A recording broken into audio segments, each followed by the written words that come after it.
This is the eighth gate of Kamisaka Zen, known as Samu or mindful effort. This is the last Dharma talk in the eighth gate, Dharma talk number 9. And it's the interconnection between Samu or mindful effort, the eighth ox herding picture, both ox and self-forgotten, the koan, empty-handed I go and behold the spade in my hands, the sixth step on the eightfold path, known as right effort, the fourth perfection, known as the perfection of energy, and also the third precept of the Buddha, to abstain from improper speech.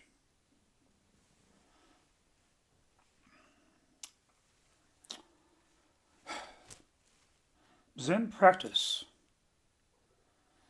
it's a journey of discovery. It's not a destination, but a profound realization. And the interconnectedness of all things. So it's through this realization that we begin to engage with life, not as separate individuals navigating an external world, but as inseparable part of an intricate web of existence. And in the teachings of the eighth gate of Kamisaka and the eighth ox herding picture and the koan, empty-handed I go, behold the spade in my hands, and the sixth step on the eightfold path, and the fourth perfection, and now the third precept. Collectively, they weave this amazing tapestry of mindfulness, of effort, and of moral clarity that illuminates this entire interconnection. So Samu, or mindful effort, it lies at the heart of Zen practice, and it transforms daily activities, the mundane acts of sweeping or cooking or tending the garden. It transforms them into a sacred expression of awareness. So the eighth gate, it recognises that mindful effort, it's not merely about action. It's about the attitude with which we engage the present moment. And it calls upon practitioners to approach work not as a chore, but more as a living meditation, where the act itself becomes a gateway to understanding this interconnection.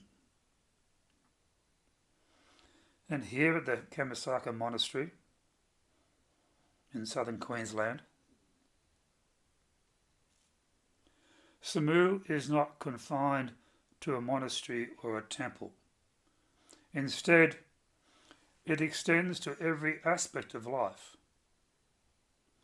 The effort to live mindfully, to be present, and to simply bring attention into our actions that reveal this profound truth that simply nothing exists in isolation.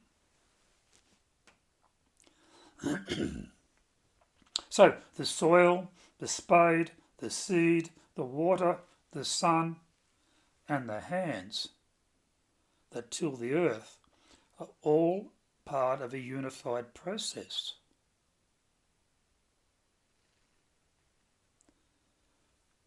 Samu reminds us that mindful effort is not only a path to personal transformation, but it's also a way to honour the interdependence of all beings.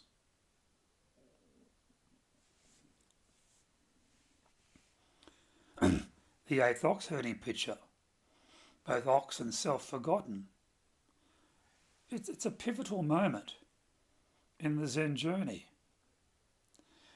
It represents the disillusion of duality, the idea of a separate self and a separate world. And it's at this stage that the seeker transcends the boundaries of the ego and realizes the unity of existence, the simple unity of existence. Now the ox, which of course symbolises the mind and the self, represents the seeker that are both forgotten. And then what remains is simply pure, unconditioned being.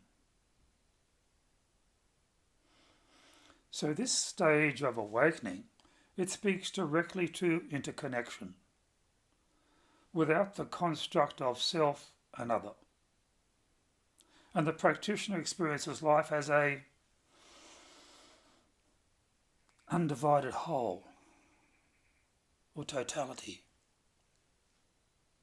And it's in this state, mindful effort is no longer an act performed by a separate individual, but it becomes a spontaneous expression of the interconnected web of existence.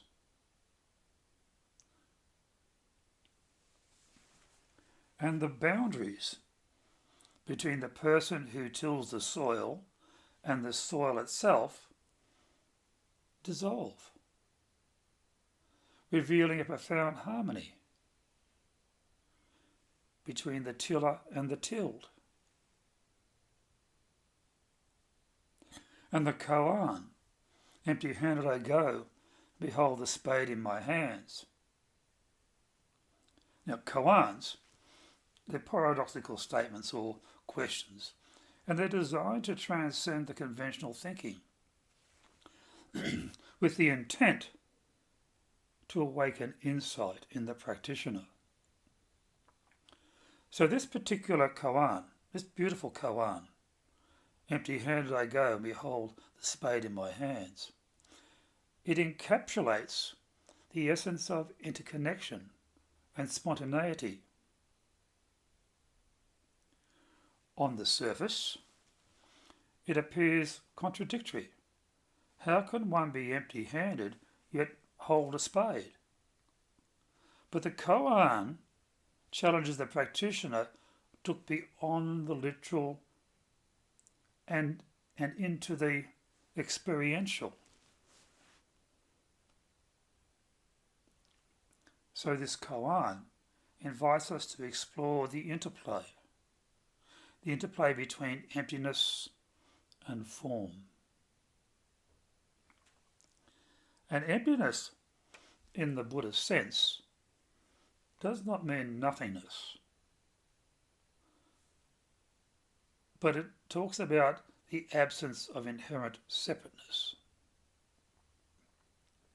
So to be empty-handed is simply to be free of attachments and free of the ego.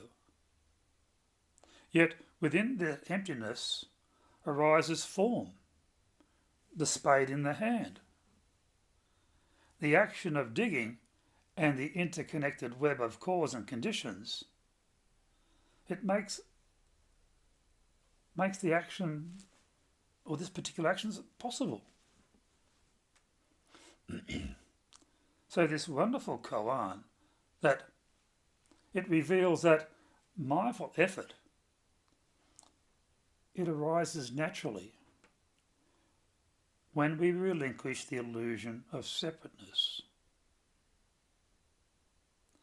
The spade, the hand, and the earth are not separate entities, but they are manifestations of a single interconnected reality.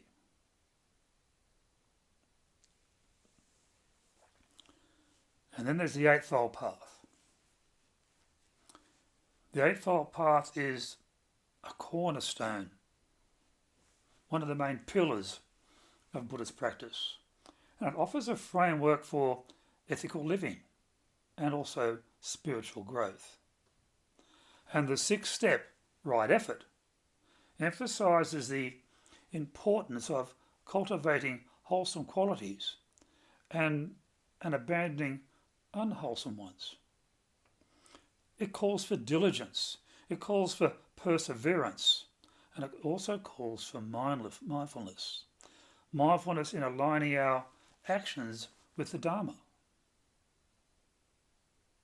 So, right effort, it is deeply tied to the concept of interconnection.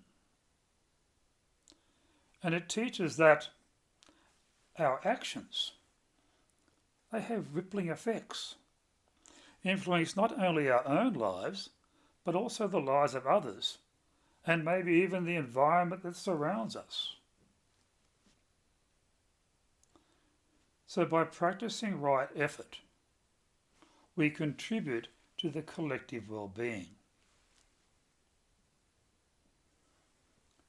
And this particular step,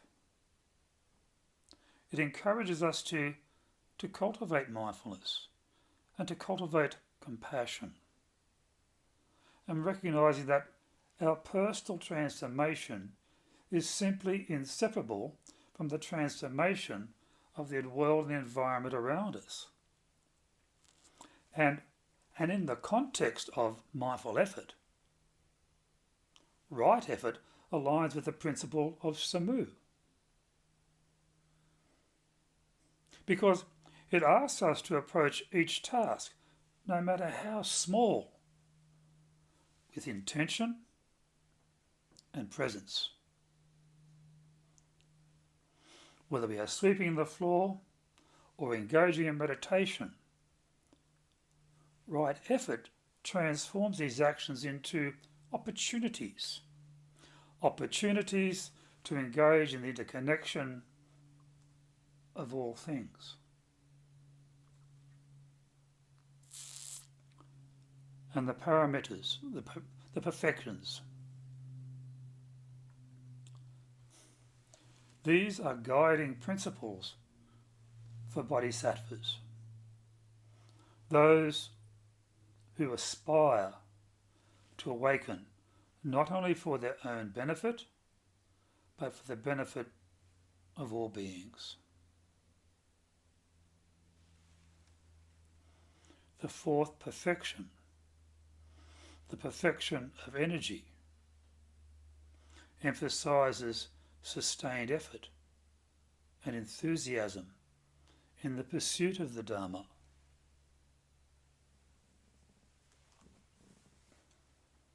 This perfection teaches that mindful effort is not about force or struggle, but it's about aligning our energy with the natural flow of life. And it encourages us to act with vigour and joy, recognising that our efforts it's part of the greater whole. So the perfection of energy, it reminds us that interconnection is not a passive state, but rather an active engagement with life.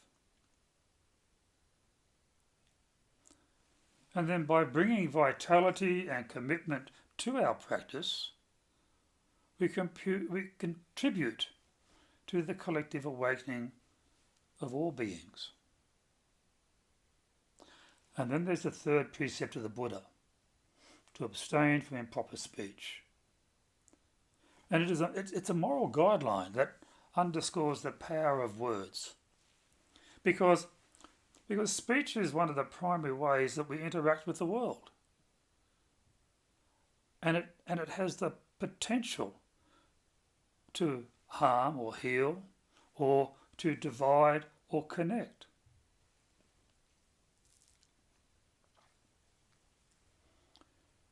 This precept calls for truthfulness, kindness, and mindfulness in our communications. And abstaining from improper speech it's an acknowledgement of interconnection. Because our words do not exist in isolation. They ripple outwards, affecting others and shaping the fabric of our relationships. So by practicing mindful speech, we realise the interconnection or the interconnected nature of existence can be sought. And this precept, it encourages us to speak in ways that foster understanding and harmony, recognising that our words, they are a reflection of our inner state, and they also are a contribution to the collective well-being.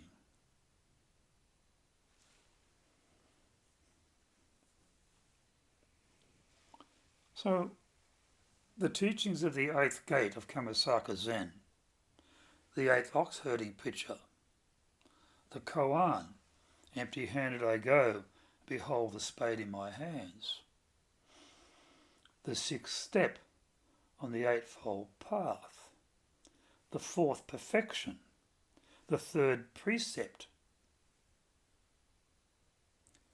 Together they form a cohesive tapestry that simply illuminates the interconnection we have with all things.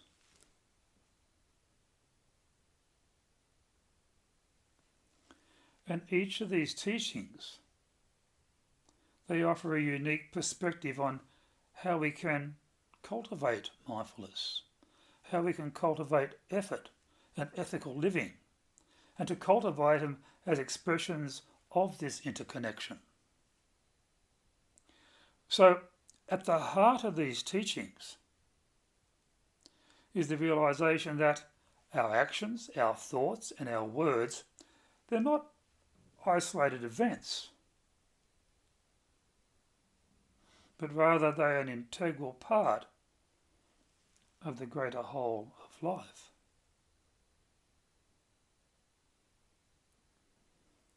So mindful effort, as embodied in Samu, and right effort transforms daily activities into sacred expressions of interconnectedness. And then the disillusion of the self and other in the eighth ox herding picture reveals the unity of existence. And the koan, it challenges us to experience the interplay of emptiness and form, while the perfection of energy, it simply inspires us to engage life with vigour and joy. And then the third precept, it reminds us of the power of the words to shape the interconnected web of relationships. So in the practice of Zen, interconnection is not merely an abstract concept, but rather it's a lived experience. And it's through mindful effort and ethical living that we come to embody this truth. And this truth contributes to the harmony and the awakening of all beings.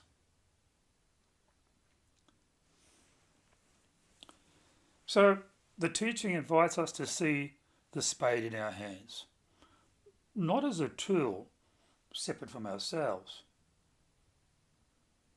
but simply as a manifestation of the interconnected web of life.